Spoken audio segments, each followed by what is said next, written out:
First marriage हुजूर की कैसे हुई, हुजूर का रिश्ता कैसे हुआ, हुजूर की शादी किस मुबारक खातून से हुई, वो क्या बेस था, हुस्न, लंबी जुल्फें, कबीलेदारी, मालो मता, ऊंची ऊंची पर्सनालिटी के लोग, बड़े बड़े तनतने वाले लोग उस कबील में थे। शादी किस बेस पर हुई, पैसों की बुनियाद पर, मालो मता की बुनियाद पर। बहुत गौर से सुनना, कोई काम आपके जिम्मे नहीं है, सिर्फ सुनना ये जिम्मे आप सुन लें, ये बहुत बड़ा काम आपको लगेगा। सफर ज्यादा होता है, जागना, बस ये है कि इन उलमा की अल्लाह कलील तनख्वाहों में खूब बरकतें अता फरमाए।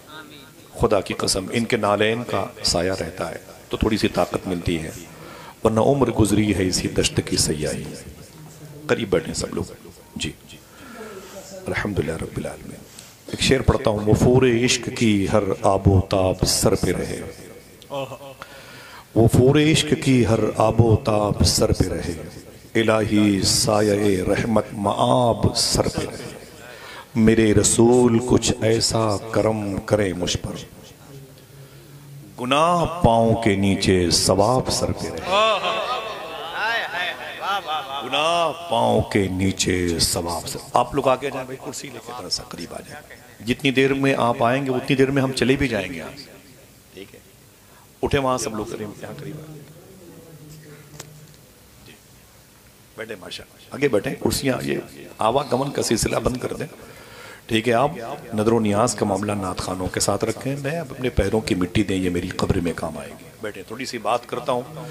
और एक मुबारक मजलिस है, पैसे होते हैं तो लोग शिमला, दार्जिलिंग, कुल्लू मनाली, नैनीताल और कश्मीर के डल झील के किनारे पर जाते हैं, गालिब की गज़लें पढ़ते पढ़ते मर जाते हैं। बहुत लोगों के पास पैसे आते हैं तो 30 सेकंड के लिए 50 लाख रुपए दे करके एफल बुर्ज खलीफा में अपने नाम की पब्लिसिटी करवाते हैं। बहुत लोग हैं जो शादी की बहारें वो शेयर करने के लिए एफल टावर के करीब जाके सेल्फी लेके बताते हैं कि हम अपनी अहलिया के साथ में सैर सपाटे के लिए आए हुए हैं। बहुत लोग हैं जो चाइना की दीवारों को देखने की तमन्ना रखते हैं, पैसे आते हैं तो। लेकिन कुछ ऐसे भी लोग हैं जिनके पास दौलत आती है तो हुजूर की मिलाद की महफिल सजाते हैं, अल्लाह के रसूल सल्लल्लाहु अलैहि वसल्लम का जिक्र करते हैं। मेरे आका हुज़ूर शाह सूफ़ी सुल्तान में फरमाते हैं, खुशी का मौका हो या गम का मौका हो, हुजूर ही को याद किया करो। मैंने कहा कि गम के मौके पर हुजूर को याद करने से फायदा, बोले गम हल्का हो जाएगा। खुशी के मौके पर हुजूर को याद करने का मतलब, बोले खुशी लंबी हो जाएगी, खुशी की जुल्फें दराज हो जाएंगी। ये बहुत बड़ी सआदत की बात है। अल्हम्दुलिल्लाह रब्बिल आलमीन। अल्लाह तबारक व तआला मोहतरम अल्ताफ साहब को बहुत सारी बेटियों से नवाजा है। मुझे खुशी हो रही है, मैंने इनके हाथों को चूमना चाहा कि देखें इनके घर में इतनी बड़ी नेमत है। मूसा कलीमुल्लाह अल्लाह से बातें की थी और आपने फरमाया था, मेरे मौला जब तू किसी से खुश होता है तो उसे जाहिर कैसे करता है। अल्लाह ने कहा था, जब मैं किसी बंदे से खुश होता हूं तो उसके यहाँ मेहमान भेज देता हूं। तो जिनको मेहमानों के आने से तकलीफ होती वो क्यों सुभान अल्लाह कहे। सुनिएगा, फिर पूछा मूसा कलीमुल्लाह ने अल्लाह से, मेरे मौला तू किसी बंदे से बहुत ज्यादा खुश होता है तो कैसे उसका इजहार करता है। देखना कौन सुभान अल्लाह कहता है। तो अल्लाह कहता है, मैं जब किसी बंदे से बहुत ज्यादा खुश होता हूं तो उनके यहाँ बेटियां पैदा करता हूं। अगर बेटियों के आने से खुशी है तो जरा मोहब्बत से कहने सुभान अल्लाह। बेटियां बड़ी प्यारी होती हैं, घर में हो तो घर बरकत वाला होता है, ना हो तो अच्छा घर भी कमजोर मालूम होता है। हाँ, बड़ी बात है, बेटियां जब तक हैं बरकत ही बरकत है। बाप को कभी बुढ़ापे का एहसास नहीं होता जब तक घर में बेटियां रहती। बाप को कभी गरीबी का एहसास नहीं होता जब तक बेटियां रहती। अब ये बेटियां अपने घर चली जाती हैं तो फिर पूरा घर लेके जाती है, पूरा घर लेके जाती है। अल्लाह ताला आपके घरों में जो बच्चियां हैं उनको जन्नती रिश्ते अता फरमाए। मेरी बहनें बैठी हुई हैं, अल्लाह इन बहनों के कल्ब को रोशन फरमाए, आमीन कह लें। थोड़ी सी बात करता हूँ, हुजूर की सुन्नत यहाँ पर अदा हो रही है शादी के हवाले से। न कोई नारा न कोई हंगामा। मैं मादरत चाहता हूँ उलमाए किराम के सामने, मैं कोई ऐसा खतीब नहीं जो बहुत नादिर व नायाब बातें करूँ, बस कुछ ऐसे ही सोज़े दुरू हैं जो बयान करते हैं, करने की तौफीक मुझे मिली है, वरना दिल कहता है कि ज़िंदगी भर हुजूर गौस पाक की बातें करूँ। ये उन्हीं के दादा की सुन्नत है और गौस पाक की बारगाह में आते रहूं और जाता रहूं। काश बगदाद में घर अपना बनाते जाते, देखते आपके दरबार को आते जाते। हाँ, जब कोई कहता है कि आसिफ भाई ये मेरे वालिद साहब इनके बारे में कुछ बोल दीजिए, तो मुझे फौरन याद आते हैं आला हजरत कि हम जिनके मसलक के फॉलोवर हैं वो ये कहते हैं करूँ मद अहले दुवल और पड़े इस बला में मेरी बला। जो जबान सैयदना शेख के जिक्र में गलता हो उसे किसी और की मदद की मोहताज नहीं, आप देखेंगे इंशाल्लाह। दुआ करें अल्लाह इस महफिल में हम सब के आने का जो मामला है उसे कबूल फरमा दे। आमीन कहते बैठे, ना कोई नारा ना कोई हंगामा और न ही कोई बुलंद आवाज़ से कोई बेहंगम सी कोई गुफ्तगू और न कोई मोबाइल का इस्तेमाल। थोड़ी सी बात सुन ले। क़ादन नबी सल्लल्लाहु तआला अलैहि वसल्लम, क्या मतलब अल्लाह के रसूल सल्लल्लाहु अलैहि वसल्लम ने फरमाया क्या, अन निकाहो मिन सुन्नती फमन रग़िबा अन सुन्नती फलैसा मिन्नी। ये हुजूर का इरशाद गिरामी है। 10 रुपए के शादी के कार्ड से लेकर के 500 रुपए के कार्ड तक यही हदीस शरीफ लिखी होती है। अन निकाहो मिन सुन्नती, इसके माने क्या होते हैं? इसके माने होते हैं हुजूर फरमाते हैं कि निकाह ये मेरी सुन्नत है। मादरत चाहता हूं आप यहां आ जाएं मैं वहां आ जाऊं, लेकिन मैं पूछूं कि सुन्नत किसे कहते हैं तो 70% लोग अभी ये नहीं बता पाएंगे। मादरत चाहता हूं। सुन्नत हुजूर के तरीके को बोलते हैं, आसान को। हुजूर का फरमान है कि निकाह ये मेरा तरीका है। क्या है निकाह? मेरा तरीका। जबान सबको मिली, बोले ऊंची आवाज में, निकाह ये मेरा तरीका है, ये मेरी सुन्नत है, मेरा शिआर, मेरी अलामत है, मेरी पहचान। ठीक है, हुजूर ने कह दिया, आपने उसे कोट कर लिया, अन निकाहो मिन सुन्नती। उसके बाद क्या, फमन रग़िबा अन सुन्नती, क्या मतलब? जिसने दिलचस्पी न दिखाई, जो इस सुन्नत के खिलाफ रहा, बेरग़बती पैदा हो गई, कोई मतलब ही नहीं उसको हुजूर की सुन्नत से, तो हुजूर ने अल्टीमेटम दे दिया। सुन लें, ये हुजूर का जलाली जुमला है, फलैसा मिन्नी। क्या मतलब? वो मुझ में से नहीं है। क्या मतलब? मैं उसका जामिन, उसका जिम्मेदार नहीं।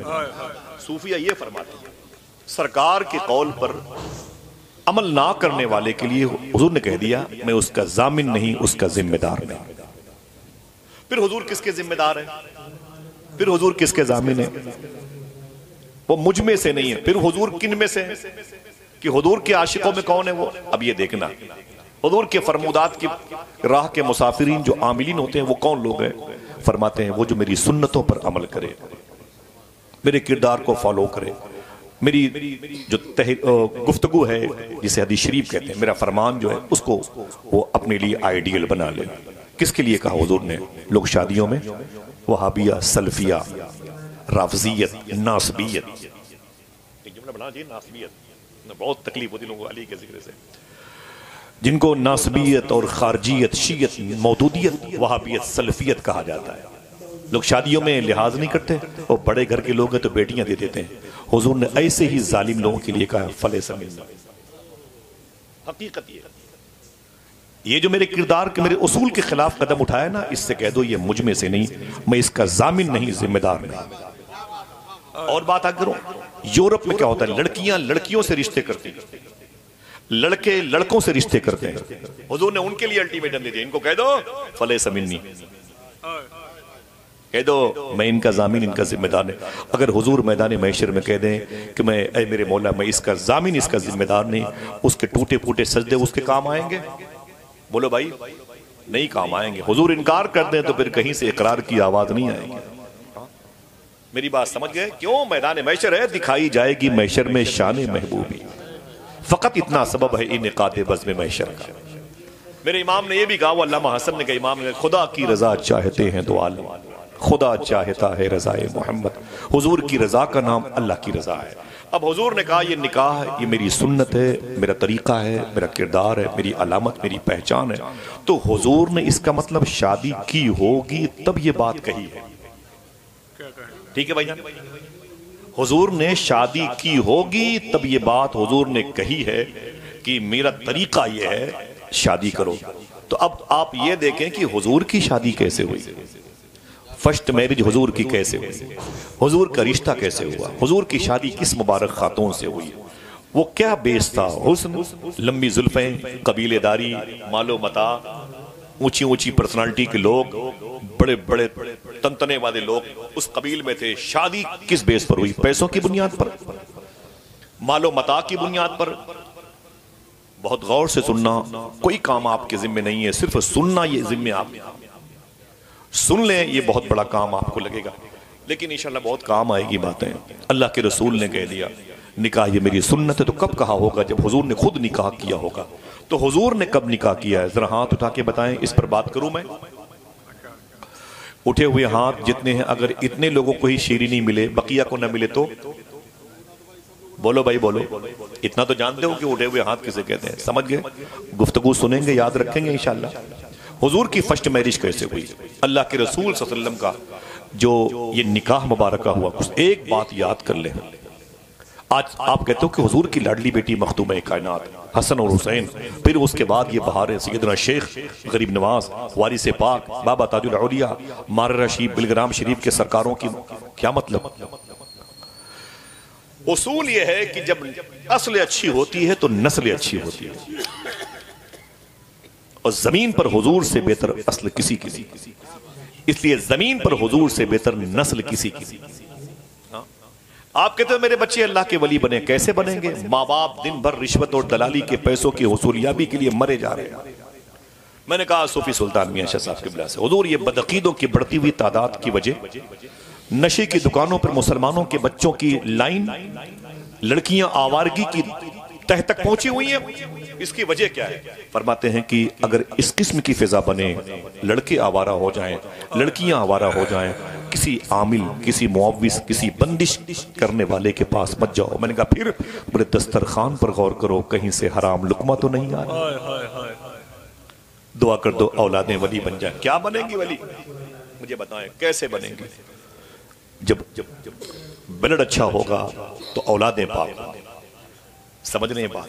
मेरी बातें तो सराद भाई को तो पूरी याद होंगी माशाअल्लाह, रोज सुनते रहते हैं, मुझे बताते रहते हैं। सुने आप, मैंने क्या कहा? असल अच्छी होती है तो नस्ल अच्छी होती है। एक बात गौर करके जाइएगा, ये शादी की महफिल है। आका करीम फरमाते हैं शादी में लोग नसब देखते हैं, शादी में लोग मालो मता देखते हैं, शादी में लोग हुस्नो जमाल देखते हैं। अरे मेरे आशिकों, तुम शादी में इश्क रसूल देखना, खशियत इलाही देखना। मालो मता तो उस लड़की के कदम में बरकतों की बात आ जाएंगी इंशाअल्लाह। हुस्नो जमाल तो ये नेकियों की वजह से होता है, नसब तो आमाले स्वालिहा की बुनियाद है। अल्लाह अकबर। आइए बात करते हैं, ये बात, इस बात को सामने रखिएगा। अगर माँ बाप अच्छे होंगे तो नस्लें अच्छी होंगी, समझे? अब आइए हुजूर की बात करते हैं, शादी की। हुजूर ने ये फरमाया निकाह ये मेरी सुन्नत है। तो हुजूर की शादी कैसे हुई? अल्लाह के रसूल सल्लल्लाहु अलैहि वसल्लम की उम्र शरीफ थी 25 साल। कितनी? आवाज नहीं आई। 25 साल हुजूर की उम्र। आप कहें नारे मत लगाएं, आप बहुत जोर से कोई हंगामा ना करें, बस ये कोई बात लगे तो बात करके मुझे बता दें कि मैं भी बात करने के मूड में हूं, ठीक है? वरना हम लोग तो जलसा में करते हैं तो लोग पत्थर मारते रहते हैं, भाई कब जाएंगे, वो दुआ करते रहते हैं, समझे? तो ऐसा तो मिजाज नहीं। और हम लोग भी इस किस्म की उनके लिए दुआ करते हैं, मेरे खुदा उन्हें फिरदौस में जगह दे, मेरे खुदा उन्हें फिरदौस में जगह देना जो मर गए मेरा जीना हराम करते हुए। समझ रहे हैं? तो मेरे लिए कुछ नया नहीं है। आप मेरी बात सुने, अल्लाह के रसूल की उम्र शरीफ है 25 साल। कितनी? और हुजूर की शादी नहीं हुई, फर्स्ट मैरिज हुजूर की नहीं हुई। फिर ये बात हुजूर ने कब कही? इसका मतलब शादी के बाद कही, तो शादी हुई होगी। हुई किससे? ये बात मक्के शरीफ की है। जब हुजूर सल्लल्लाहु अलैहि वसल्लम की उम्र शरीफ 25 साल की हुई, तो उन्हीं दिनों मक्के शरीफ में एक लड़की थी जो आहिस्ता आहिस्ता औरत बन गई थी। नाम सुने तो उसका कोई ना कोई जरूर सुभान अल्लाह कहेगा। उसी को दुनिया हजरत खदीजा कहती है। बहुत बहुत शुक्रिया। क्या कहती है? ऊंची बोलो, क्या कहती है? हजरत खदीजतुल कुबरा कहती। इनके बाप का नाम था खुवैलद, इनकी बहन का नाम था हाला। वर्का बिन नौफल की खानदान की थी, बड़ा तंत्रा वाला खानदान था। मालूम है पूरे मक्के में सबसे ज्यादा पैसे अगर किसी के पास थे तो इन्हीं के पास थे। अलबहा, अलकसीम, जिद्दा, रियाज में सारे इन बड़े बड़े शहरों में सबसे ज्यादा अगर प्रॉपर्टी किसी के पास थी तो इनके पास, इनके बाप के पास थी। एक अंग्रेज ने किताब लिखी है, किताब का नाम रखा है क्वीन ऑफ द मक्का, यानी अगर कोई मक्के की रानी है तो खदीजा। मेरी बात समझे आप? अगर कुछ गुफ्तगू याद करने के मूड में है, सुने। अल्लाह के रसूल सल्लल्लाहु अलैहि वसल्लम मक्के शरीफ में है। कितनी उम्र है? 25 साल। और अम्मी खदीजा मक्के शरीफ में है, हाला बहन है, खुवैलद उनके बाप हैं, वर्का बिन नौफल के खानदान से उनका ताल्लुक है। सबसे ज्यादा पैसों वाली लड़की, शादी हो चुकी थी, 3-4 साल के बाद उनके शौहर का इंतकाल हो गया। फिर उनके बाप ने उनकी दूसरी शादी की, अम्मी खदीजा की, और फिर 3-4 साल के बाद दूसरे शौहर का भी इंतकाल हो गया। दोनों शौहर से 3 या 4 औलादें हुई थी। अब जब अम्मी खदीजा दूसरी मर्तबे बेवा हुई तो अपने शौहर, अपने बाप को बुलाया और अपनी सहेली को बुलाया और अपनी हाला, अपनी बहन को बुलाया। फरमाया बैठ जाओ। सब बैठ। बोले खबरदार अब मेरे लिए रिश्ता लेके मत आना, मुझे शादी नहीं करनी है। तो बाप ने कहा क्यों, तेरी पूरी लाइफ पड़ी हुई है, कैसे शादी नहीं करेगी और तू करेगी क्या? तो आपने फरमाया मैं पूरी पर्सनालिटी, ताकत, दिमाग अपने कारोबार पे लगाऊंगा, कई मुल्कों में मेरी बिजनेस के डंके बजेंगे।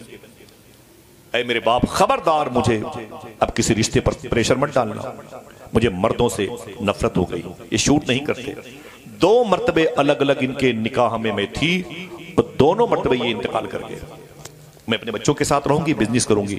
ऐ मेरे बाप आप परेशान मत हो। बाप पर एक अकलौती बेटी का दबाव था, वो समझ लिया, वो खामोश हो गए। जनाब खुलत उस वक्त अम्मी खदीजा की उम्र शरीफ थी 40 साल, कितनी ऊंची, और हुजूर की उम्र शरीफ थी 25 साल। कितना फर्क है? हुजूर की फर्स्ट मैरिज भी नहीं हुई, पहली शादी भी नहीं हुई, और अम्मी खदीजा की 2 हो चुकी है, 3 या 4 बच्चे उनसे हैं। उन्हीं दिनों अम्मी खदीजा ने अपने गुलाम मैसरा, उसका नाम था, उससे कहा कि अपनी इस बिजनेस के जो सामान है ना, इसे बसरा लेके जाना है, लेकिन एक ऐसा सपोर्टर चाहिए जो मुझे बहुत अमीन हो, अमानतदार हो, और जिसकी वजह से मेरा कारोबार बहुत तरक्की पाए। तो मैसरा ने कहा अगर बहुत ही अमानतदार शख्स के इंतजार में हो तो इस वक्त मक्का ही नहीं, पूरी रुई जमीन पर एक ही है जिसे आमीना का लाल कहा जाता है। फरमाया वो किसके अंडर में? कहा जनाब अबी तालिब के। बुला के लाए गए जनाब अबी तालिब। फरमाया कि आपका कोई भतीजा है मोहम्मद नाम का, सल्लल्लाहु अलैहि वसल्लम। फरमाया क्या बात है? कहा मुझे बिजनेस के लिए उनको एक सपोर्टर की जरूरत है, मुझे उनको भेजना है बसरा, कुवैत के बॉर्डर पर है। तो आपने फरमाया ठीक है वो चला जाएगा मेरा भतीजा तुम्हारा बिजनेस का सामान लेकर के, लेकिन मजदूरी क्या दोगे? तो फरमाया जितना सबको मैं देती हूं उतना तेरे भतीजे को भी दूंगी। फरमाया डबल मजदूरी देनी पड़ेगी। कहा क्यों? कहा वो सबसे निराला भी तो है, सबसे अनोखा भी तो है। बहरहाल ये बात आई गई, खत्म हो गई। अम्मी खदीजा के बिजनेस का सामान लेकर के आका करीम सल्लल्लाहु ताला अलैहि वसल्लम बसरा गए, और बसरा से जब वापस आए तो हुजूर ने मक्के शरीफ जैसे बॉर्डर पे पहुंचे, सारे गुलामों को कहा अपने अपने घर जाओ, मैं सुबह को खदीजा की बिजनेस का हिसाब किताब करने आऊंगा। ये बातें लायक के समाप्त हैं, इसे याद कर लें।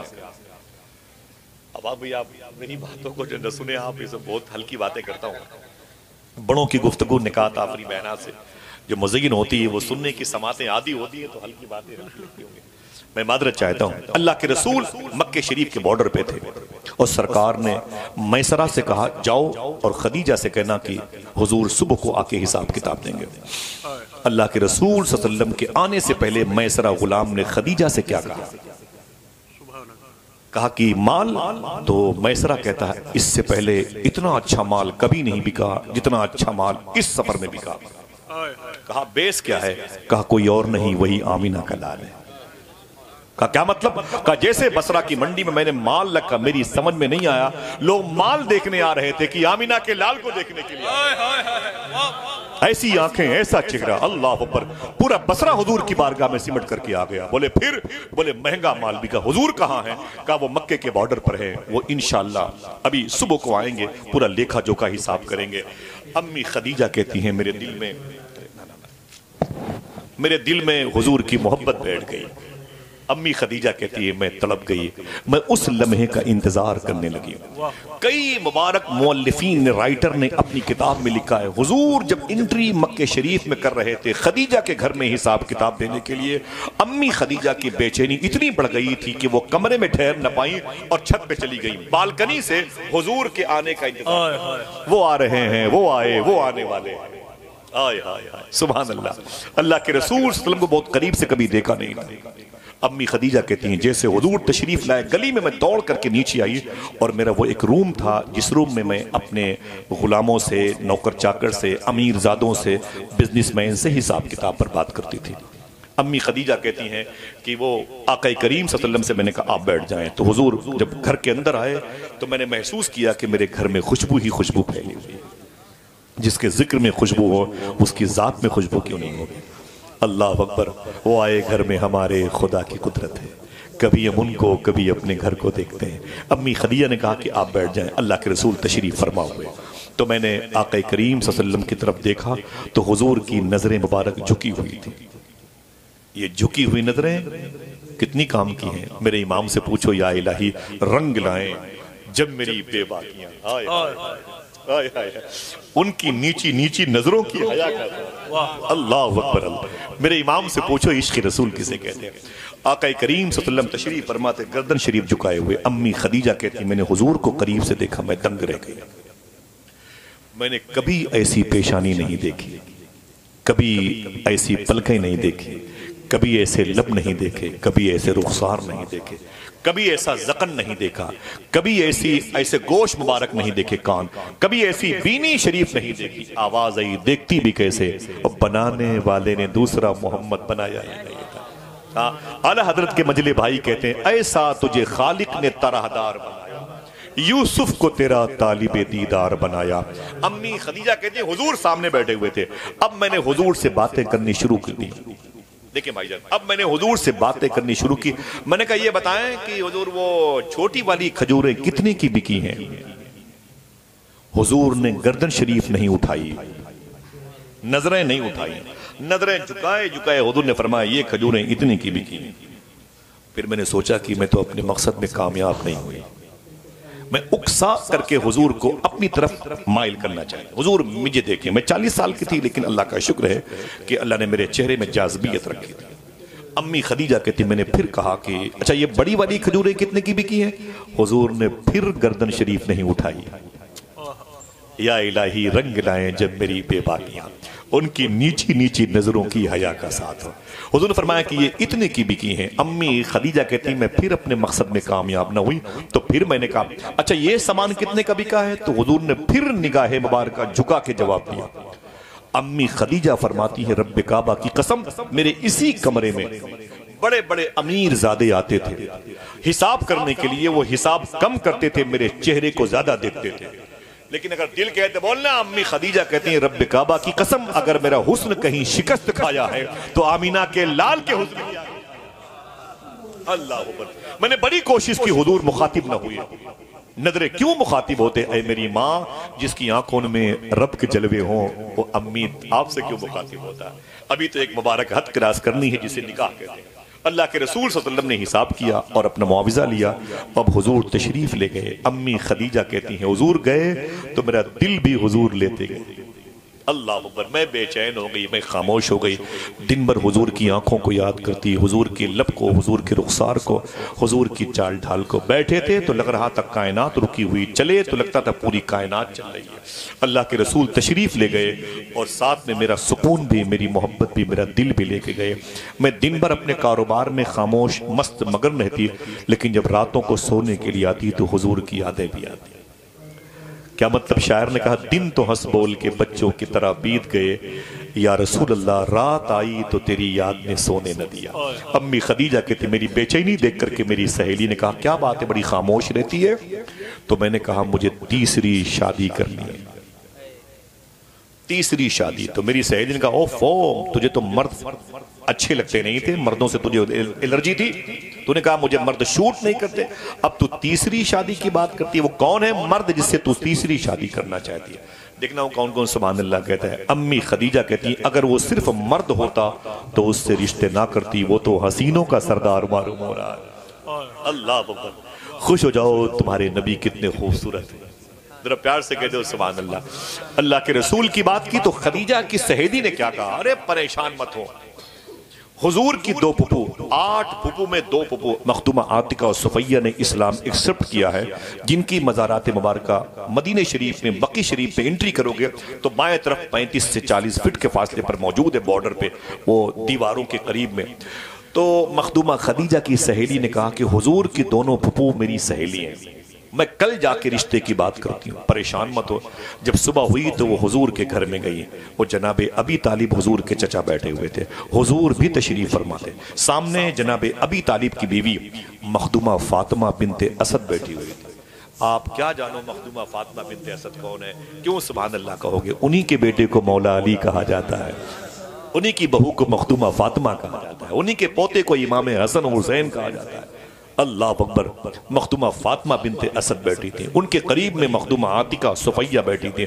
जैसे खदीजा की सहेली ने एंट्री की तो बड़े खुश थी, वो बड़े खुश होकर घर के अंदर एंट्री की ना, तो घर के लोग भाई इतनी खुश देख करके मखदूमा फातिमा बिन्ते असद ने कहा, है खदीजा की सहेली बड़े खुश होके मेरे घर में आई है, क्या बात है? बड़े खुश होके मेरे घर में आई है, क्या बात है? तो खदीजा की सहेली ने कहा, रिश्ता लेके आई है।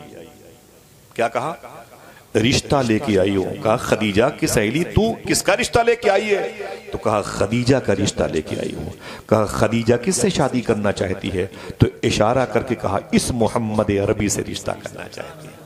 इतना सुना तो हुजूर ने गर्दन शरीफ झुकाई, मुस्कुराए, आवाज आई, अजीब बात है, ये जो खदीजा की सहेली आज रिश्ता लेके आई है, इसे खबर ही नहीं कि बहुत पहले अल्लाह ने मुझे इस रिश्ते की खबर दी और जन्नत में ये मुबारक रिश्ता हो चुका है। जरा प्यार से कह दो सुभान अल्लाह। जन्नत में ये मुबारक रिश्ता हो चुका है। हुजूर मुस्कुराए तो घर के लोग समझ गए कि हुजूर की मर्जी है। यस, मुस्कुराना हाँ की निशानी है। खुश हो जाओ, कह दो सुभान अल्लाह, हुजूर का रिश्ता पक्का हो गया। मोहब्बत से बोलो, आपकी शादी की बात करता है, चाहे 70 साल उम्र होती तो कुर्सी पे खड़ोगे सुभान अल्लाह। हाँ, बस हुजूर बोलते रहिए, चाय भी आ रही है। मैं तो भूल गया था, आपको याद है, ये उसकी शादी है जिसे शबे असरा का दूल्हा कहा जाता है।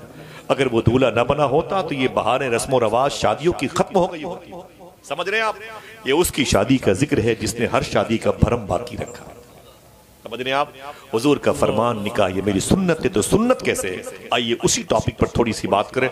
न कोई नारा, न कोई हंगामा, बस कभी कभी दिल कहे तो सुभान अल्लाह मीठी आवाज में कर दिया करो, ठीक है? बहुत ज्यादा हंगामों के बीच में रहते रहते तकलीफ का एहसास होता है, अल्लाह माफ फरमाए।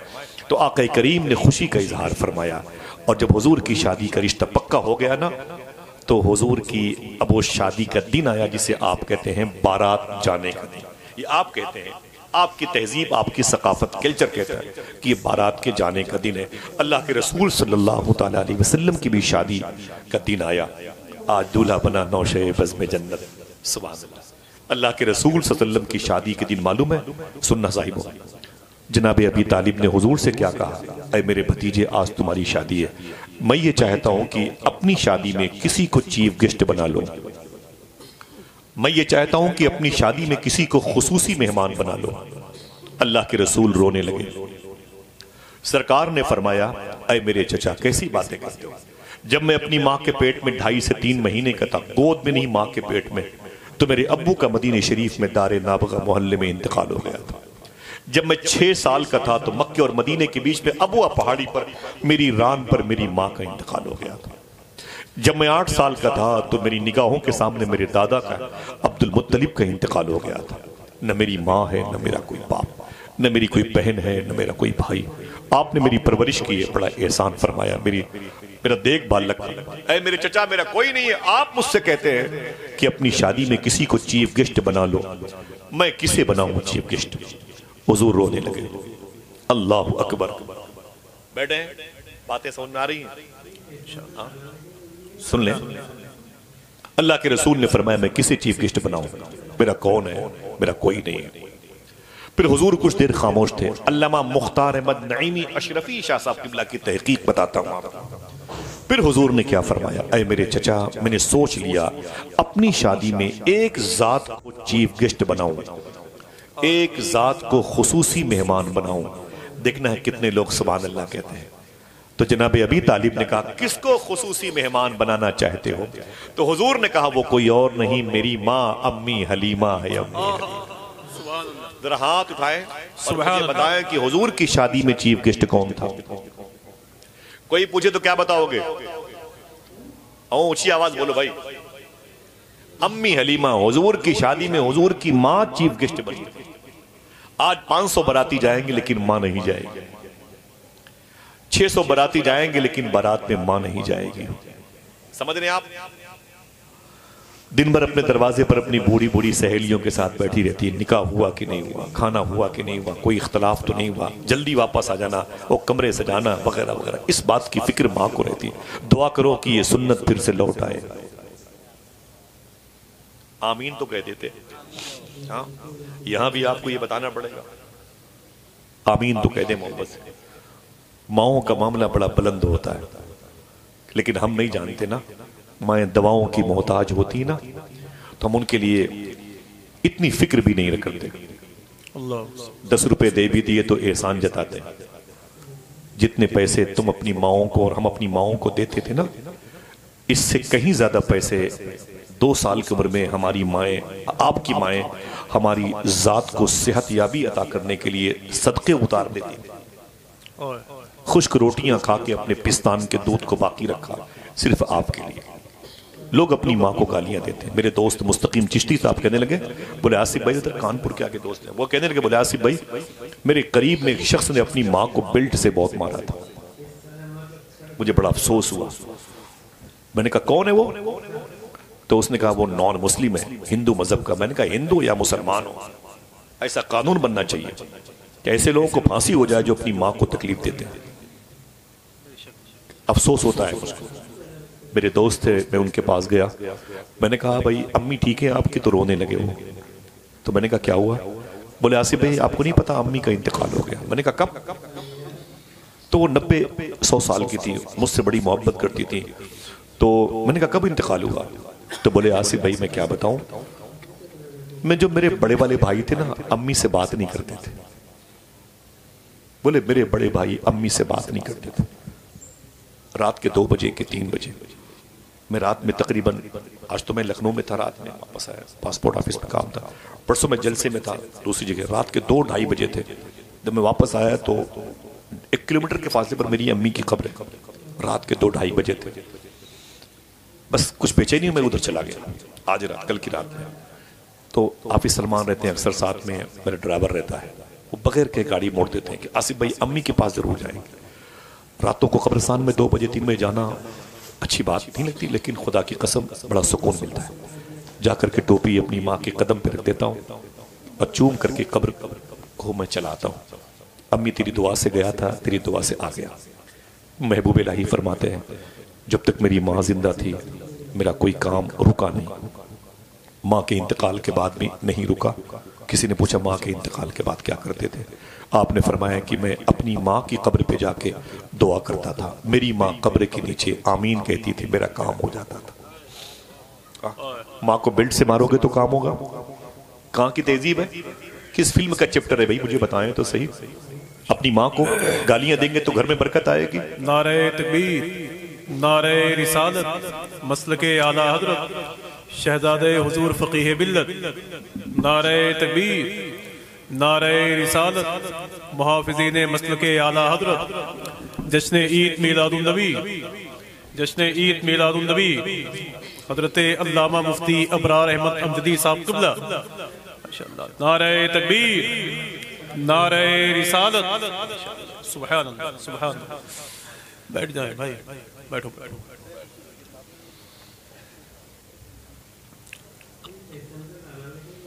माशाअल्लाह।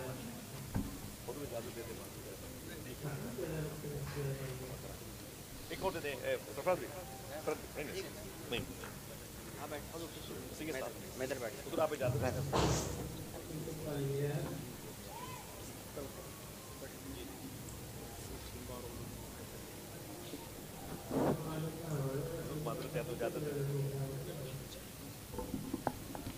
माशाअल्लाह। बुजुर्गों की नियत खालिस की राह के अजीम शान मुसाफिरान के लिए अमीर काफिला और अल्हम्दुलिल्लाह इल्म फज़ल अदब रूहानियत अपने वालिद मखतूम से जिसको वरसे में मिली है, हुज़ूर मुफ्ती आज़म हिंद का ख़ास फैज़ जिस ज़ात के सर पर छतरियाँ बन के हमेशा नज़र आया था, जो उस्ताज़ुल असातिज़ा का एक पैकेट नोट लेकर के मजलिस रसूल में मौजूद हैं। मैं उलमा इकराम की तरफ से क़ारी जलालुद्दीन भाई और आफाक भाई, मोहतरम अल्ताफ़ साहब और सलीम अशरफ़ी साहब की तरफ से मैं बहुत ही मुबारकबादियाँ उनके ख़दमों में पेश करता हूँ। अल्लाह बुजुर्गों का साया दराज फरमाए, इरशादात उनके फरमुदात की राह का जिस ज़ात को मुसाफिर बनाया है उसके क़ुदूम के नक़ूश को हमें हमेशा चूमने की तौफ़ीक़ अता फरमाए। आमीन। बड़ी ज़ात थी, बड़े लोग थे, सुभान अल्लाह। कैसी बड़ी सुबह बड़ी शामें जिन लोगों ने उनके साथ गुजारी हैं वो भी बड़े खुशकिस्मत थे। अल्हम्दुलिल्लाह बैठे रहें और मैं सैयद साहब तशरीफ़ फरमाएँ, इजाज़त चाहता हूँ कदम बोसी करते हुए। आक़ा करीम सल्लल्लाहु, ये माँ की बात है। अल्लामा मुख्तार अहमद नईमी अशरफी शाह साहब अमेरिका में रहते हैं, उनकी तहक़ीक़ अल्लाह के रसूल सल्लल्लाहु अलैहि वसल्लम की शादी में, निकाह की महफिल में अम्मी हलीमा रज़ियल्लाहु तआला अन्हा ये चीफ गेस्ट बनकर के तशरीफ़ लाई थी। खुसूसी मेहमान, लोग खुसूसी मेहमान नेता, नगरी, विधायक, राजा महाराजा को बनाते हैं, झूठ बोलने वाले, दलाली करने वाले, रिश्वत करने वाले, खोर बुलाते।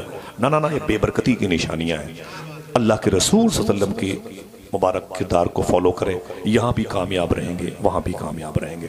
माँ का मामला बड़ा कमज़ोर हमारा करते, हम अपनी माओं से बहुत ही दूर हो गए। उनकी मुबारक गुफ्तगू हमारे लिए ताफ़ुन का काम कर रही है, घुटन का काम करती है। माशअल्लाह रब्बिल आलमीन। मैंने पूछा अपने दोस्त से कि भाई वो तुम्हारी अम्मी ठीक है? तो रोने लगे, बोले अम्मी का इंतकाल हो गया। मैंने कहा क्या हुआ?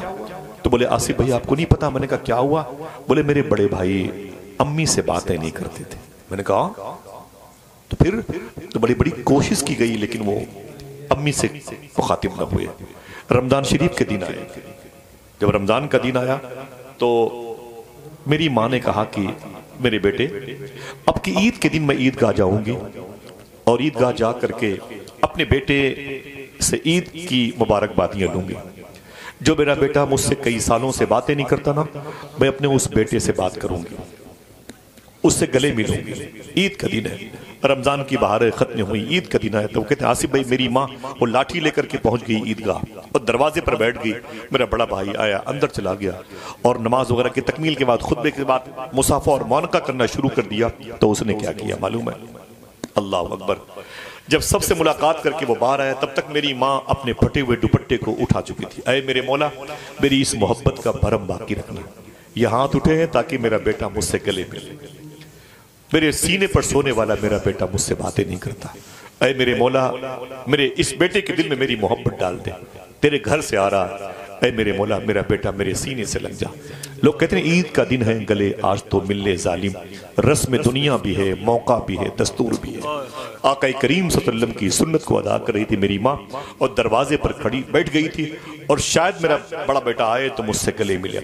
जब वो दरवाजे पर आया तो उसने माँ को देखा, माँ तड़प गई। माँ अपने बेटे से लिपटना चाहती थी लेकिन बेटे ने जोर से पाँव को पटक दिया और झिड़क करके वो अपने घर की तरफ चला गया। उनका फिर बोले आसिफ भाई बड़े बेटे ने ईद के दिन भी अम्मी से बातें नहीं की।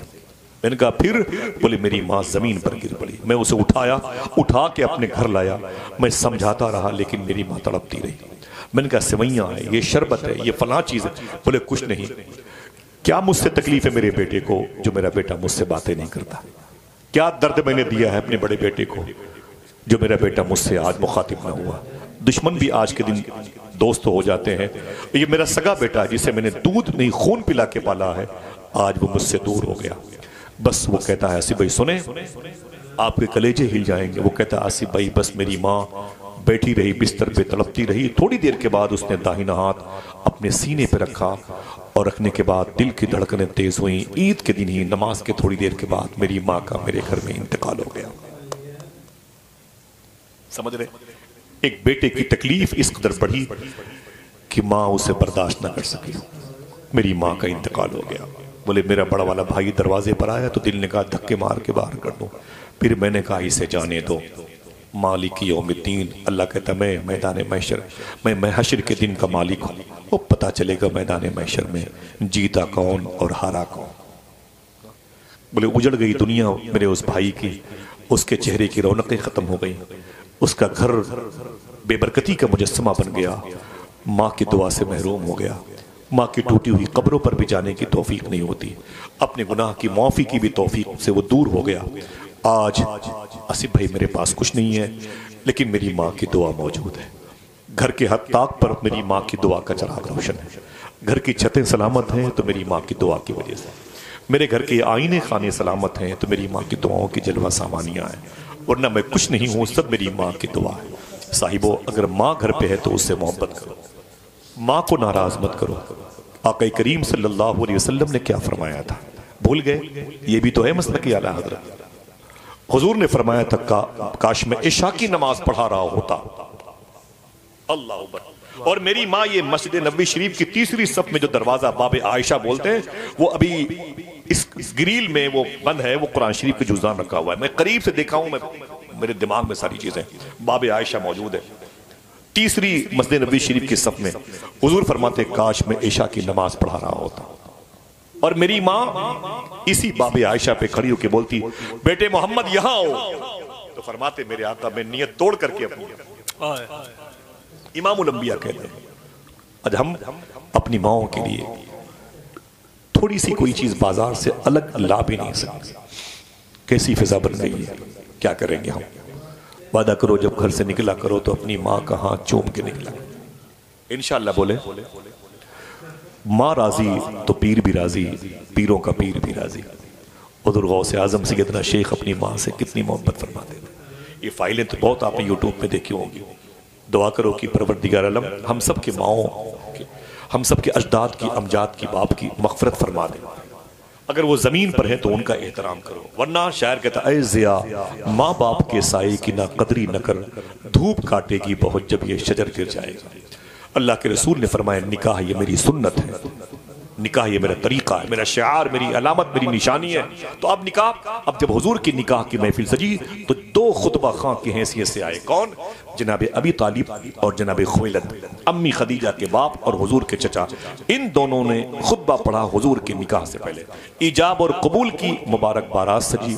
अल्लाह के रसूल की शादी का 3 दिन तक वलीमा चलता रहा। कोई बात नहीं, आवाजें जिम्मेदारियां हैं, मोहब्बत से बोले कितने दिन तक? 3 दिन तक। समझ रहे आप? मक्के में कोई ऐसा गरीब, कोई ऐसा अमीर न था जिसने हुजूर की शादी की बरकत वाली दहलीज पर आकर के दस्तरखान से लुक़्मे नूर न चुने। अल्लाह के रसूल की शादी हुई। वहां की शादी के सिस्टम क्या है? यहाँ कल बारात आएगी अल्ताफ साहब की बेटी की, और बारात आएगी ईजाब व कबूल के बाद वो दुल्हन को लेके चली जाएगी। इधर देखिए भाई, इधर देखिए मक्के शरीफ में क्या सिस्टम था। मिसाल के तौर पर इसे अगर बारात कहें तो बारात आती थी, इजाब व कबूल के बाद, निकाह के बाद बारात वापस चली जाती थी, दूल्हे को ससुराल में छोड़ दिया जाता था। ठीक, अल्लाह के रसूल को भी ससुराल में छोड़ दिया गया। हुजूर की ससुराल कहाँ थी?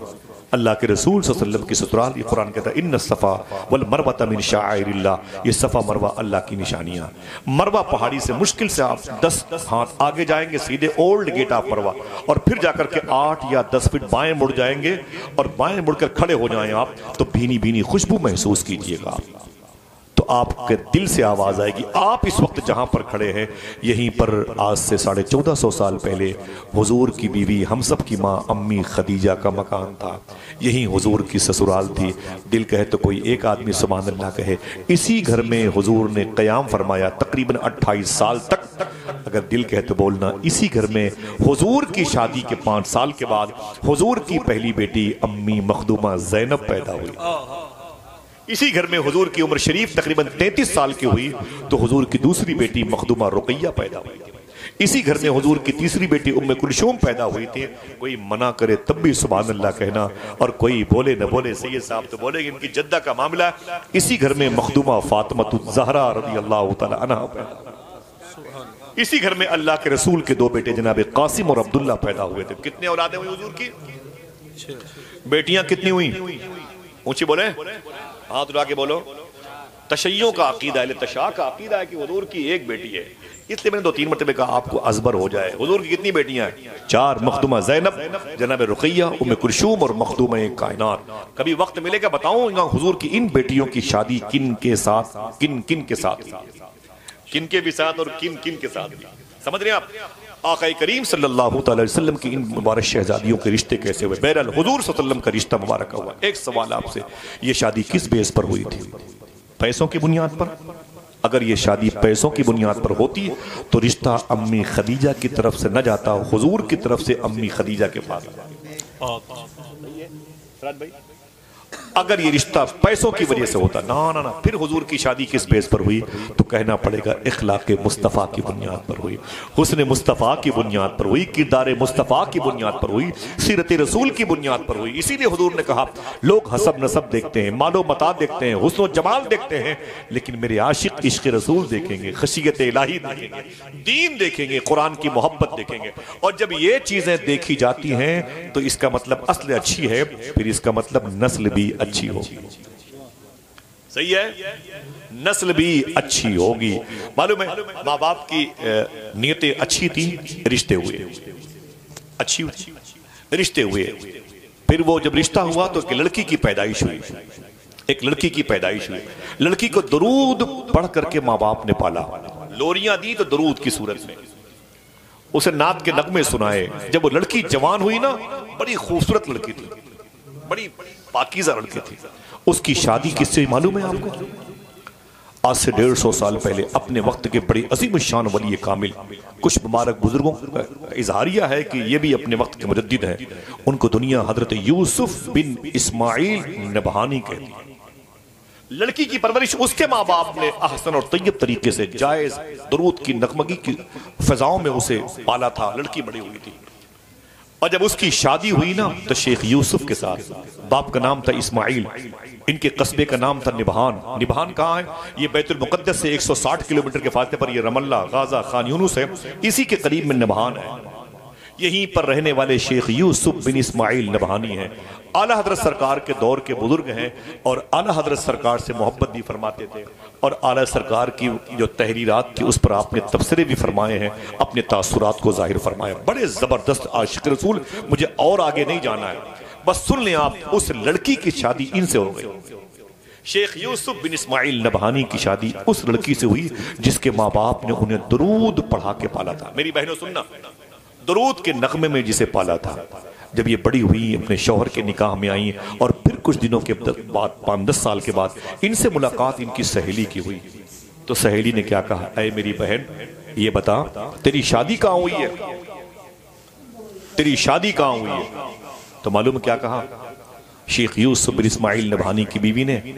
जब पूछा तेरी शादी कहाँ हुई है तो उसने कहा मेरी शादी इस वक्त के बहुत बड़े आलिम दीन, बहुत बड़े आशिक रसूल शेख यूसुफ बिन इस्माइल नबहानी के साथ हुई है। तो उसकी सहेली ने क्या कहा, ओफो और कोई न मिला? एक मौलवी ही मिला तुझे रिश्ते के लिए, और कोई न मिला? एक मौलवी ही मिला तुझे? अल्लाह अकबर। तुझे क्या मिला उससे रिश्ता करके? किसी अमीर ज़ादे से करती तो शहर की मालिकन होती, किसी राजा महाराजा के यहाँ जाती तो मलकन कहलाती। तूने एक मौलवी से अपना रिश्ता किया, उससे क्या मिला? अगर बहरे भी है तब भी सुभान अल्लाह कहेंगे। मालूम है क्या कहा शेख यूसुफ बिन इस्माइल नबहानी की बीवी ने? ऐ मेरी बहन सुन, तूने क्या कहा, इस मौलवी के साथ रिश्ता करके तुझे क्या मिला? तो मैं तुझसे कहती हूँ, मुझसे पूछती है क्या मिला? सुन, इसकी मुबारक सोबत नूर में आकर मुझे क्या मिला? 86 मरतबे मैंने ख्वाब में अल्लाह के रसूल की इजारत का शरफ हासिल कर लिया। नारे तकबीर, नारे रिसालत। ये ग़ीबतो हसद की मंडी में रहने वाले लोग 10-10 साल तक मदारिस इस्लामिया में रहे, उनको भी ये शरफ हासिल ना हो, समझ रहे हैं आप? उनको भी ये नेमत न मिल सकी। हुजूर की ज़ियारत कोई बच्चों का खेल है? ये पैसों के दम पर होता है, हुस्न की बुनियाद पर होता है? ना ना ना ना, ये तो कर्म की बुनियाद पर होता है। फरमाया ये मेरी माँ की तरबियत का असर है, मेरी माँ के वो इंस्टीट्यूट का असर है, वो गोद का उस मुबारक इंसाइक्लोपीडिया का जो मेरे घर पे किताबी सूरत में मौजूद है। फरमाया 86 बटे मैंने ख्वाब में अल्लाह के रसूल की ज़ियारत का, तब जाके मुझे इनाम मिला। क्या मतलब? असल अच्छी है तो फिर नस्ल भी अच्छी है। कहाँ जाते हैं आप? लड़के आवारा हो गए, लड़कियां आवारा हो गई, तो तावीज लिख दीजिए। तावीज से बात बनेगी? माँ बाप की जिम्मेदारी है कि अपने बच्चों को हलाल खिलाएं, अपने बच्चों को हलाल खिलाएं। अल्लाह के रसूल सल्लल्लाहु अलैहि वसल्लम की 4 बेटियां और 2 बेटे उसी घर में हुए थे। ये अलग बात है कि हुजूर के दोनों बेटों का विसाल मुबारक हुआ था मक्के शरीफ के माला कब्रिस्तान में। बाद में हुजूर ने एक और शादी फरमाई, और भी शादियां थी। एक मारिया कप्तिया के साथ में, उनसे एक बेटा हुआ था जनाब इब्राहिम, जिनकी मदार शरीफा मदीने शरीफ में है। उनको लेके हुजूर की 7 औलादें होती हैं, 3 बेटे और 4 बेटियां होती हैं। बड़े मसाइब हुजूर ने बर्दाश्त किए। जैसे हुजूर ने कहा अल्लाह एक है, मैं रसूल हूँ, कुरान मुझ पर नाजिल हुआ है, हुजूर का सोशल बाइकाट किया गया। बारातियों को खाना ना मिले तो बारात वापस चली जाती है। रोटियां ठंडी हो तो लड़की के बाप का गिरेबान पकड़ा जाता है।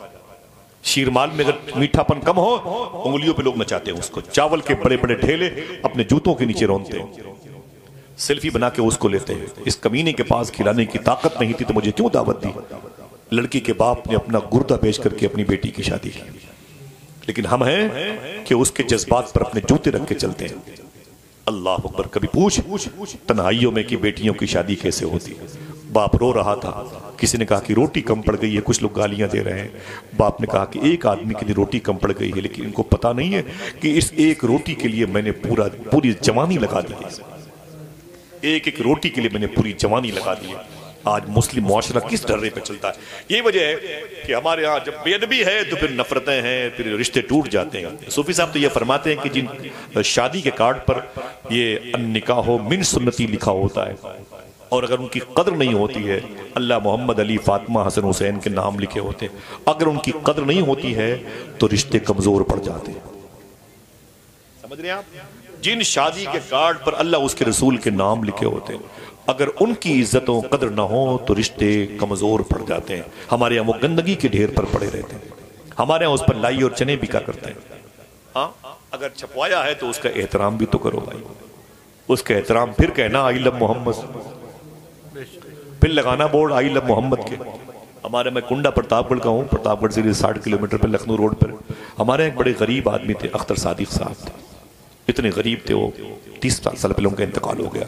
मालूम है उस वक्त लखनऊ इलाहाबाद में एक फूल मोहम्मद नाम की बीड़ी कंपनी थी, उसका नाम था फूल मोहम्मद बीड़ी। फूल, बड़े गरीब आदमी थे वो, पटरा का पजामा पहनते थे और उनको बड़ी तकलीफ होती जब कोई बीड़ी खोलता और पीता और रेपर जो है जमीन पर फेंक देता, उस पे मोहम्मद लिखा हुआ था। उन्हें बड़ी FIR कर दिया। तो गरीब आदमी ने FIR कर दिया कंपनी पे, बोले खबरदार अपनी कंपनी का नाम बदल ले, हुजूर के नाम की तौहीन होती है। और जब तक नहीं माना, मालूम है क्या करते थे? बड़ी सी पॉलिथीन लेते थे, झिल्ली जैसे प्लास्टिक, और दिन भर कुंडा इलाके में घूम घूम करके वो जमीन पर पड़े हुए उस कागज के टुकड़े को उठाते थे जिस पर मोहम्मद लिखा होगा, उसे चूमते थे और उसमें डाल लेते थे। जब वो पॉलिथीन भर जाती थी तो उसे लेके कुएं के करीब जाती, जो इस्तेमाल में नहीं आने वाला होता। एक जेब से धागा रील निकालते जिसमें धागा, और उस पे बांधते थे। आहिस्ता आहिस्ता उस पॉलिथीन को कुएं की तह में से उतारते थे। अल्लाह अकबर। और उतारने के बाद जब वो नीचे पहुंच जाता वो थैला, तो ऊपर से उस धागे को तोड़ देते, ऊपर से उस धागे को तोड़ देते थे, और तोड़ने के बाद फिर चुपचाप घर चले आते। किसी ने कहा कि आप ऐसा क्यों करते हैं? तो मालूम क्या कहा? बोले आप इस पॉलिथीन को ऊपर से क्यों नहीं नीचे फेंक देते? तो रो के बोले नामे मोहम्मद को धचका लग जाए, अल्लाह के रसूल के नाम को तकलीफ पहुंचे, हुजूर के नाम का एहतराम यही है। आज हम जिस गली से भी गुजरेंगे, नामे मोहम्मद के स्टिकर जमीनों पर पड़े होते। हमारे बच्चों का उसूल ही नहीं कि वो एहतराम कर सके। वादा करो इंशाअल्लाह एहतराम करने वाले कबीले से हम जुड़े रहेंगे इंशाअल्लाह। आपकी जिम्मेदारी है, ये पैसे खर्च होते हैं जलसे जुलूस के नाम पर, थोड़ा सा ये सीखने की बात है, सीख लें। हुजूर ने फरमाया निकाह ये मेरी सुन्नत है। हुजूर की 4 बेटियां पैदा हुई, बड़े बड़े मसाइब हुजूर ने बर्दाश्त किए। क्या मतलब? अल्लाह के रसूल ने सिस्टम बना दिया, अगर आप चाहते हो कि नस्लें अच्छी हों तो फिर अपने किरदार को अच्छे रखो ताकि नस्लें पाक हो सकें। अगर चाहते हो कि औलादें पाक हों तो फिर अपने कैरेक्टर को अच्छा रखो। मियाँ और बीवी, पता चला कि वो दोनों अपने अपने बेड पर बैठ करके मोबाइल में गाने बजाने सुन रहे हैं, बच्चों को जमीन पर खिलौने खेलते हुए छोड़ दिया गया। ये बच्चे कैसे आशिक रसूल बनेंगे? अभी माजी करीब की एक बात बताता हूं आपको। ऐसे ही मुबारक माँ बाप थे जिनके घर में एक बेटा पैदा हुआ, उसका नाम था गुलाम गौस, हजारा शरीफ के रहने वाले थे। गुलाम गौस हजारवी, गुलाम गौस हजारवी। मुझे भी जाना है, एयरपोर्ट जाना है, मैं भी बड़ी मुश्किलों में आया हूँ। गुलाम गौस हजारवी, हुजूर गौस पाक का करम है, ऐसी कुत्तों से बदतर इंसान हूँ फिर भी घूमता रहता हूँ, भोंकता रहता हूँ। गुलाम गौस हजारवी को उनके माँ बाप ने दुरूद पढ़ के पाला था, कभी हराम नहीं खिलाया, कभी झूठ बोल के अपने बच्चे का पेट नहीं पाला। गुलाम गौस हजारवी पढ़े हुए, बड़े आलिम दीन बने, उनकी शादी हुई। लड़की जो निकाह में आई बड़ी पाकबाज थी, अब ये इत्तिसाल का शरफ हासिल हुआ दोनों मियाँ बीवी को। फिर क्या हुआ, एक लड़का उस घर में पैदा हुआ। सुभान अल्लाह, गुलाम गौस के घर में गुलाम गौस आ गया। गुलाम गौस के घर में एक गुलाम गौस आ गया। अब वो लड़का जब बड़ा हो रहा था तो फिर माँ बाप ने उसके गुलाम गौस, उनकी बीवी ने उसे दरूद के नगमे में पाला और बड़ा 21 साल का हुआ, अचानक बीमार पड़ गया। जब बीमार पड़ गया ना तो फिर हालात कशीदा हो गए। मियाँ बीवी उसे लेके हॉस्पिटल गए, एडमिट कर दिया। बड़ी कोशिश की गई, बड़ी कोशिश की गई मेरे बेटे को शिफा सेहत मिल जाए, इफाका ना हुआ। डॉक्टर ने बुलाया, बोले हजरत फरमाया क्या बात है? बोले बेड खाली कर दिया गया है, आपके बेटे को चारपाई पे और तख्त पे रखा गया है, अपने बेटे को लेके जाए। कहा क्यों? कहा 4 घंटे के बाद ये मर जाएगा, इसके बचने की सूरत नहीं है, आप ले जाएं अपने बेटे को, अपने बेटे को लेके जाएं। मालूम है क्या कहा? बोले डॉक्टर साहब आप मेरे बेटे को रखें, मैंने सोचा था कि मेरा बेटा बड़ा होकर के हुजूर पर दरूद पढ़ने वालों में शामिल होगा। मैंने सोचा था कि मेरी बेटे की नस्लें हुजूर पर दरूद पढ़ने वालों में से होंगी, हुजूर की नाते पढ़ने वालों में से मेरा बेटा होगा, हुजूर की उम्मत की मग़फ़िरत का सामान बनेगा। पूरी कोशिश करे मेरा बेटा मरने ना पाए, बच जाए। डॉक्टर ने कहा कि डॉक्टरों ने जवाब दे दिया है इसलिए मेरे बस में नहीं, आप ले जाएं, ले जाएं, बेड खाली करें। बड़ी परेशानी थी, अपने बेटे की जिंदा लाश उठाई गुलाम गौस हज़ारवी ने, रोते हुए घर लेके आए, बेड पे लिटा दिया। बेटे ने टकटकी बांध के पूरा घर देखना शुरू किया, रोने लगा। माँ बाप रोते रहे, बेटा रोता रहा। थोड़ी देर के बाद दरवाजे पर दस्तक हुई। गुलाम गौस हज़ारवी कहते हैं मैंने दरवाजे पे जाके पूछा, मैंने क्या बात है, कौन है? तो आने वाले ने कहा मुझे गुलाम गौस हज़ारवी से मिलना है। मैंने कहा मैं हूं, बोल क्या बात है? उसने कहा आप घर में बैठे हैं, इलाके पर कादियानी गाफिज हो रहे हैं, कादियानी कब्जा कर रहे हैं। मैंने कहा पर? बोले करीब में कुछ कादियानी फिरके के लोगों की टीम आई है, कादियान पंजाब के मिर्जा गुलाम कादियानी के मानने वाले की, उनकी टीम आई है, पूरे इलाके के गरीबों के अकीदे खराब कर रही है, आप घर बैठे हुए चले वरना इलाका हाथ से निकल जाएगा। गुलाम गौस हज़ारवी कहते हैं मैं रोने लगा। मैं अंदर आया, जैसे मैं अंदर आया ना तो मेरी बीवी ने कहा क्या बात है? मैंने कहा मुनाज़री की किताबें ला। मेरी बीवी ने क्या? मैंने कहा मुनाज़री की मेरी किताबें ला। बोले क्यों? मैंने रोक करके कहा कि नबी का दीन मुझे आवाज दे रहा है। मैं अंधों के शहर में शीशा तो नहीं बेच रहा हूं, सुनना मुझे नबी का दीन आवाज दे रहा है। मेरी बीवी ने कहा क्या मतलब? तो मैंने कहा कि हुजूर का दीन मुझे पुकार रहा है, कुरान की आवाज आई है, मैं जा रहा हूँ, हुर्मत कुरान पामाल न होने पाए, मैं जा रहा हूँ। मेरे बेटे ने मेरा दामन पकड़ लिया, बोले अब्बू आप कहाँ जा रहे हैं? मैं खुद दुनिया से जा रहा हूँ। आप कहाँ जा रहे हैं? मैं खुद दुनिया से जा रहा हूँ। मैंने कहा बेटे मैं जा रहा हूँ। बेटे ने कहा रुके, मौत का फरिश्ता आया चाहता है, मैं मरने वाला हूँ, मुझे छोड़ के आप कहाँ जा रहे हैं? तो गुलाम गौस हज़ारवी ने क्या कहा, तुझ जैसे हजारों बेटे नबी के नाम पे कुर्बान हो जाए।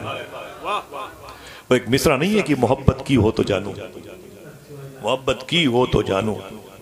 बुखार की कैफियत में हुजूर मुफ्ती आजम हिंद अपनी चारपाई पलटे थे और जैसे ही हुजूर रेहाने मिल्लत ने नाक के शेर पड़ा कि उतर आता है तेरा नक्शपा पत्थर के सीने पर। बताते कि इतनी तेजी से सरकार मुफ्ती आजम उठे थे, लड़खड़ाते हुए एक एक दो दो जीना छोड़ करके हुजूर रेहाने मिल्लत से लिपट गए। बोले ये शेर फिर से पढ़ो, उतर आता है तेरा नक्शपा पत्थर के सीने। मेरा दिल भी तो तेरे नक्शपा ही का सवाली है। मैं किसी को हिलते हुए नहीं देखता, आज के दौर नहीं देखता। सब लगे हैं अपने अपने जोम में, सब लगे हैं अपने अपने जोम में। मलबूस खुशनुमा है मगर खोखले हैं जिस्म, छिलके सजे हुए हैं फलों की दुकान में। दुआ करो अल्लाह दिलों को रोशनी अता फरमाए, दिल कल्ब मुस्तनीर हो जाए, रोशन हो जाए, आमीन कहते।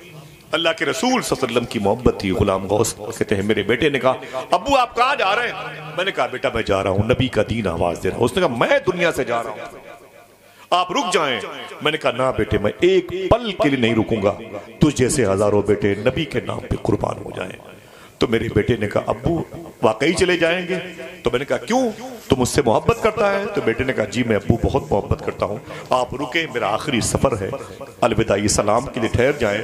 तो मैंने कहा अरे मेरे बेटे अगर तू मुझसे मोहब्बत करता है तो एक काम कर। उसने कहा क्या? मैंने कहा इंतकाल के बाद तेरी कब्र में हुजूर आए तो मेरा सलाम बोल देना,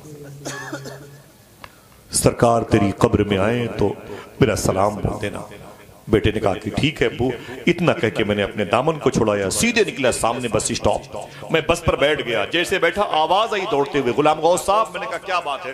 बोले वो बेटा मर गया घर पे, जवान बेटा, अकलौता बेटा मर गया, उतरे और उसकी नमाज जनाजा पढ़ा दें।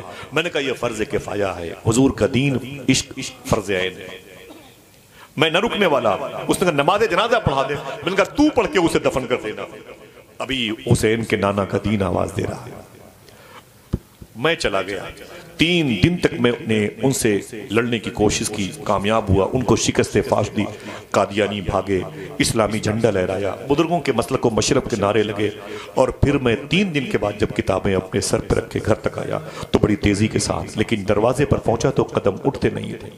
अब तक बेटे के साथ मैंने इस घर पे गुजारा किया, बगैर बेटे के मैं घर कैसे देखूंगा? गुलाम गौस कहते हैं बड़ी मुश्किलों से दरवाजा खोला तो चारपाई खाली थी, मेरा बेटा मर गया था।